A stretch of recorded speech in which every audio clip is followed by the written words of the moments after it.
খাল থেকে পরিষ্কার করা হচ্ছে পলিথিন, প্লাস্টিক ও নানা ধরনের বর্জ্য।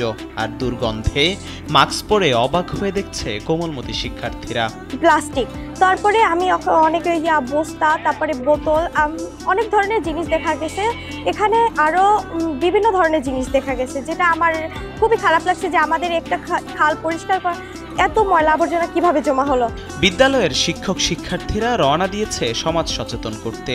মৃত খালকে প্রাণ দিতে পরিশ্রম করছে একদল, আর সহযোগিতা কিংবা নেতৃত্ব দিয়ে পাশে দাঁড়িয়েছে শিক্ষার্থীরা। প্লাস্টিক, পলিথিন, চিপসের প্যাকেট, প্লাস্টিক বোতল, চিনির কৌটা এগুলো ছিল। এদের জন্য আমাদের করণীয় এখানে যেন আর না ময়লা আবর্জনা ফেলা হয়, সবাই যেন ময়লা আবর্জনা ডাস্টবিনে ফেলে এবং নির্দিষ্ট স্থানে জমা করে রাখে।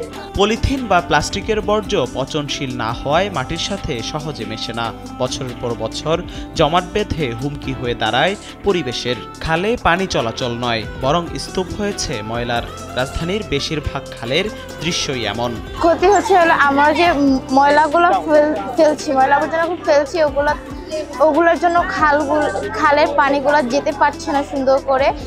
আমরা যদি খালটা ভালো করে পরিষ্কার রাখি, পচনশীল আবর্জনা একটি নির্দিষ্ট বেনে ফেলবো এবং অপচনশীল আবর্জনাগুলো একটি নির্দিষ্ট বেনে ফেলবো এবং পরিষ্কার পরিচ্ছন্ন কর্মীরা আসলে তাদের হাতে তুলে দেবো। চলার পথে চিপস, চানাচুর কিংবা যে কোনো ধরনের খাবার খেয়ে অনেকেই প্যাকেট ফেলে যেখানে সেখানে, আর তা গিয়ে জমা হয় খালে কিংবা তৈরি হয় ময়লার স্তূপ। নগরের এমন দশায় দায়ী নগরবাসী। পরিষ্কার পরিচ্ছন্ন কর্মীরা এখানে পরিষ্কার ময়লা আবর্জনা পরিষ্কার করছে, তারপরে এখানে যা পচনশীল অপচনশীল আবর্জনাগুলো পরিষ্কার করছে, মানুষরাই ফেলেছে।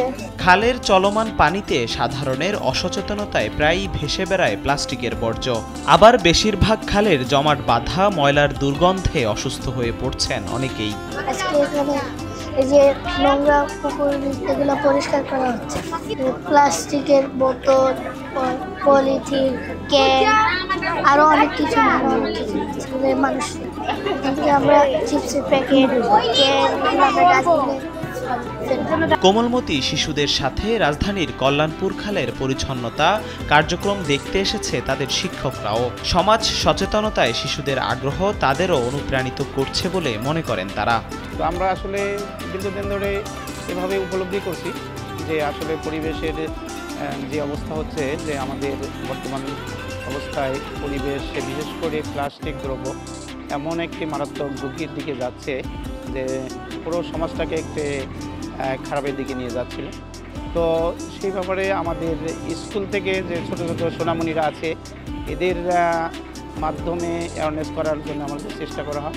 ঢাকা উত্তর সিটি কর্পোরেশনের তত্ত্বাবধানে রাজধানীর খালগুলোকে চিরচেনা রূপে ফেরাতে কাজ করছে প্লিজ প্রকল্পের অধীনে রেড অরেঞ্জের একটি দল। খাল বাঁচলে বাঁচবে নগর, এমনটাই মনে করেন তারা।